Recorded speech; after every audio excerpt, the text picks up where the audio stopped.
Hello everyone. In this video I want to talk about another one of the instances in my life that really solidified for me that some of these mysterious creatures and beings that people see walking around in our world are interdimensional in nature.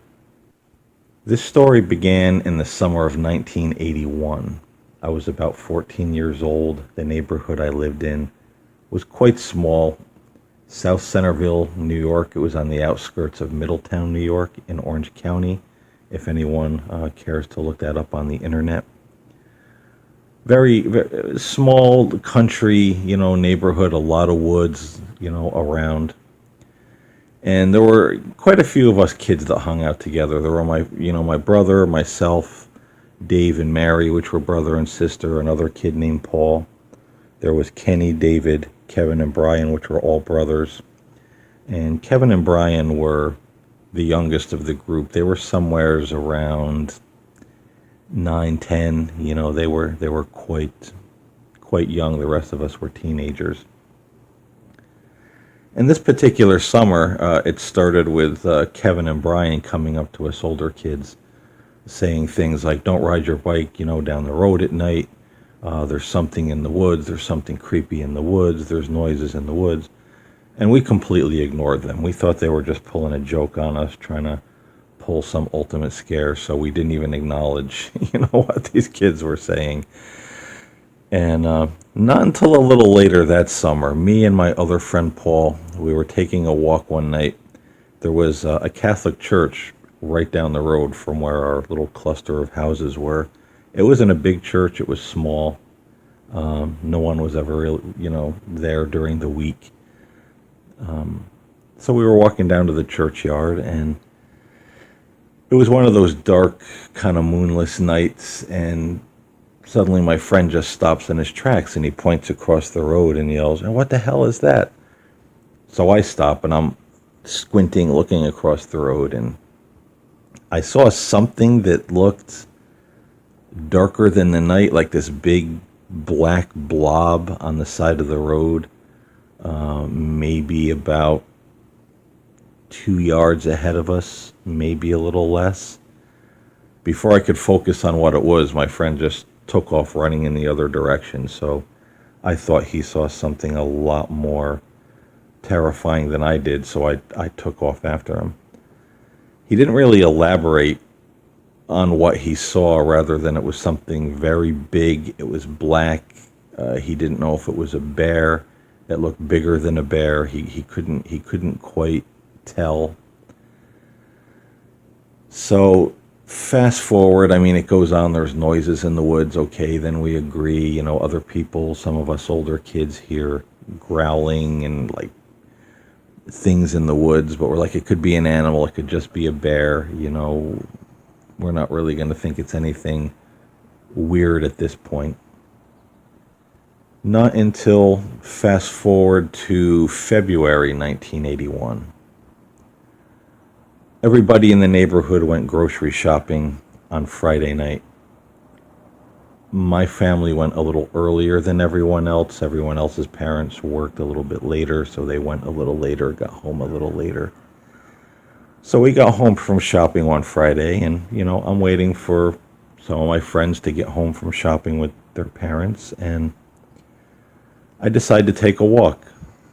So it's winter. There was like at least 2.5 feet of snow on the ground all winter that year. It was that deep snow with that crusty ice over it. It seemed like it would never melt. We were living on a glacier.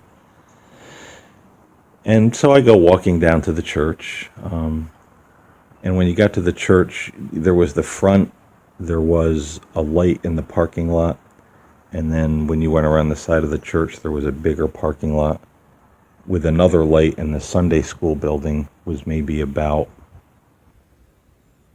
3.5 yards away. So as I come around the corner of the church facing the Sunday school building, this thing steps out from the side of the Sunday school building right under the light, right under the parking lot light. And this thing was huge. It had to be 8 foot tall or better.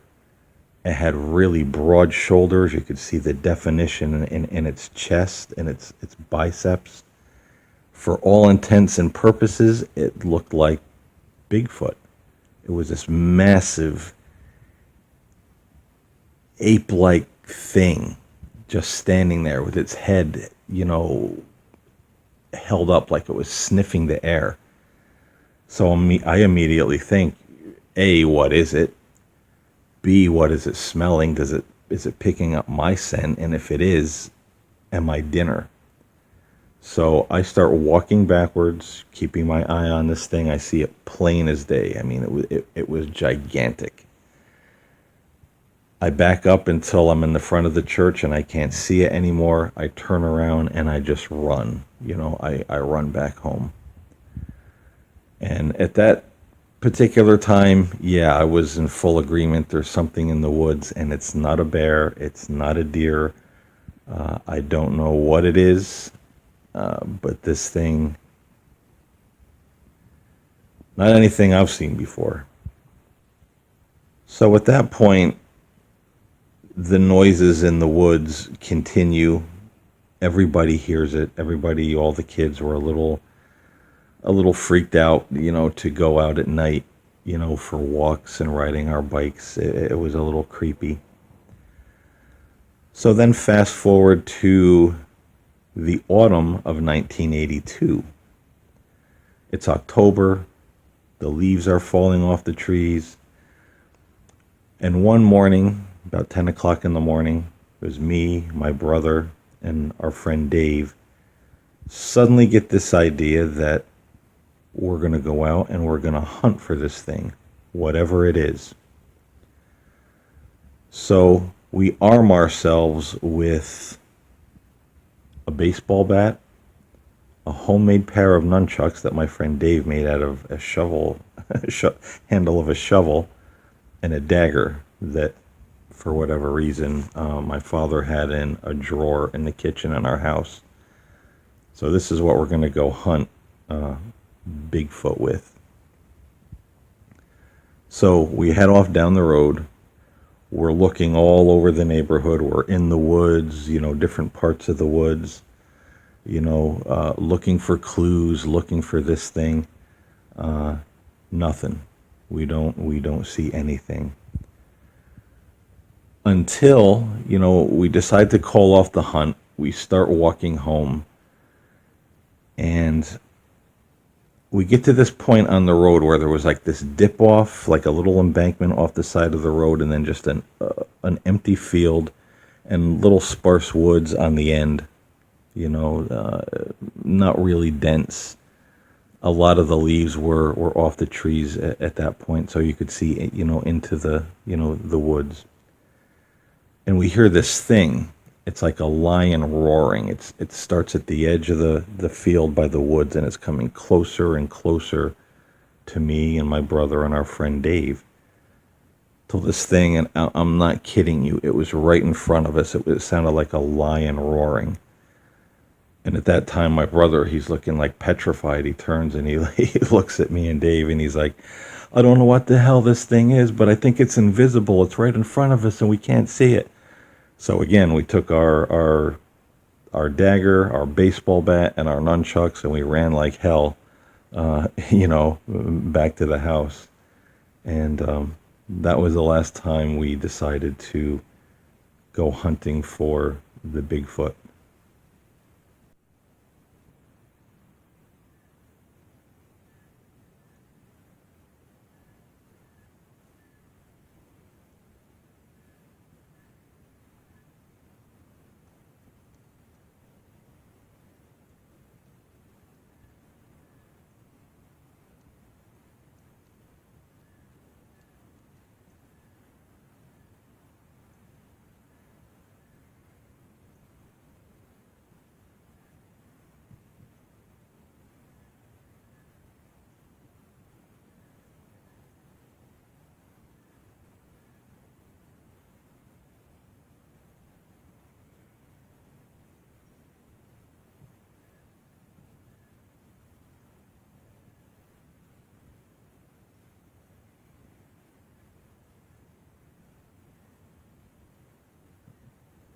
So over time, all of the strange noises and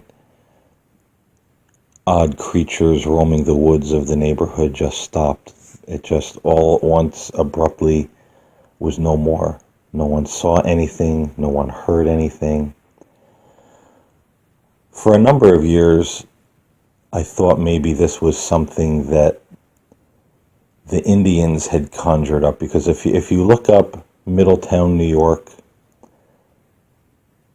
Orange County, New York, the Minnesink area, Minnesink Valley Central School, where I went to school when I was a kid, that whole area was Indian, Indian ground.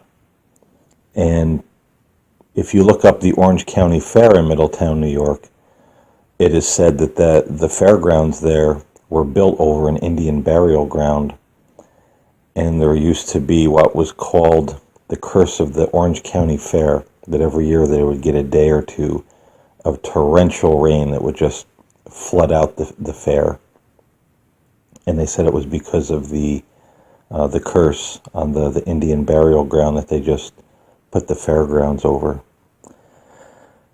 So for a number of years, I thought maybe this thing that we saw in the woods when we were kids was something that the Native Americans had conjured, a nature spirit, something from another realm. And then it was later on when I read this book, Our Haunted Planet by John Keel. And this guy's got a lot of good books out. He's currently no longer with us. He passed away a number of years ago. But he wrote The Mothman Prophecies, Our Haunted Planet, Disneyland of the Gods, and there's another one that it really chronicles also a lot of the sightings of Bigfoot, Mothman, Jersey Devil, UFOs, just all kind of different creatures, as does this book. And he really talks about, he believes that these beings are from another dimension. They're of this earth, but not necessarily from this plane of the earth. And I really think there's something to that, especially when I think of the growling thing that came across the field toward me and my brother and our friend Dave. This thing was loud. It was right in front of us, roaring, and we couldn't see anything. Like it was an invisible entity just growling and roaring, and shrieking in front of us. And that really gives credence to me that there are things out there that are not of this particular plane, not of this dimension. And I don't necessarily think that they're all bad. When we hear some of the missing 411, and if you haven't heard, I'm sure those of you who watch Secure Team are familiar with the missing 411 books. David Paulides, I think his name is. People who disappeared under mysterious circumstances, little children, 4 or 5 years old, disappearing in the woods, and their clothes are found on the top of a high mountain that they couldn't possibly climb or traverse the terrain on their own, being little kids. And it's speculated that there's some kind of a predator we don't know about, that has possibly taken some of these people. So, is there some interdimensional, invisible predators that are taking some of these people that disappear in our woods and our forests across the United States? Maybe. It's possible. It's definitely a theory that I think deserves a little more exploring. But even if that's true, I don't think all of these things are evil, bad, demonic, or mean us harm. The thing that was in the woods around my neighborhood when I was a kid, it could have done all of us in multiple times over, and it never did. When I saw it in the churchyard, I'm convinced this thing knew I was there. It saw me. It smelled my scent. If it wanted to chase after me and take me out, there would have been no way I could have outrun that thing. It would have caught up to me and caught me very quickly, but it didn't. And just the same when we heard the growling coming across the field, it was right in front of us, but it didn't hurt us. Nothing touched us. Looking back, I honestly feel that whatever this thing was, it knew that we were hunting it. And as feeble as our weapons were, that we were hunting the Bigfoot with, I think it knew that we intended harm if we found it. And I think it was just warning us off, letting us know, hey, I'm not here for conflict, but don't mess with me. I really get the feeling that that's what the message was. So some of these beings, why they come into our dimension, into our realm, and hang around certain woods or swamps for a period of time, who knows why they do it? Maybe some of them are predatorial. Maybe others aren't. Maybe that's just somehow part of their domain, that they wander through our world now and then, as John Keel says, and that's where they wander when they're here. Because let's face it, a lot of people have seen a lot of different things, in the woods, along back roads at night. And some of these things have been pretty scary looking because they're not things that we as human beings are used to seeing. But these things never harmed them. Sometimes they were chased. Maybe they were just trying to scare them away. Again, maybe some of them were predators and they were trying to catch them with harm in mind. But by and large, people see these things and they make it out unscathed. They're not hurt in any way. So I think it's more or less a defense mechanism. Some of these beings are just, they don't want to be bothered. They don't want to be found. They don't want to interact with us. And when they see us approaching on, their territory or getting too close, they put a scare on us and run us off. And of course, this theory by no means rejects the thought that some of these things could be dark in nature, demonic in nature. There's a lot about the world and the universe and the dimensions that we don't know. But I'm in agreement with the folks who've commented, on previous videos and said they don't think that they're all evil, they're all bad, they're all demonic, that some of them are actually maybe good or just neutral, and I do believe that. And there's another story I want to share in a future video, that another reason why I believe that, something else that I saw that was,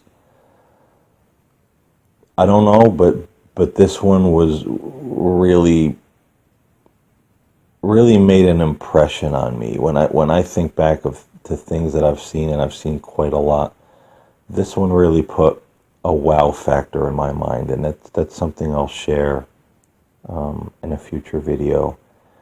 And it's also along with the Bigfoot who done none of us any harm, why I don't think all of these things are bad or evil whatsoever. So I hope you enjoyed the video. I hope some of you will get some books by John A. Keel if you don't already have them. He's an awesome read. I love this guy. I wish he was still with us and putting out material, because it's just fascinating. That's all for now. I bid you all peace, and I'll see you in the next upload.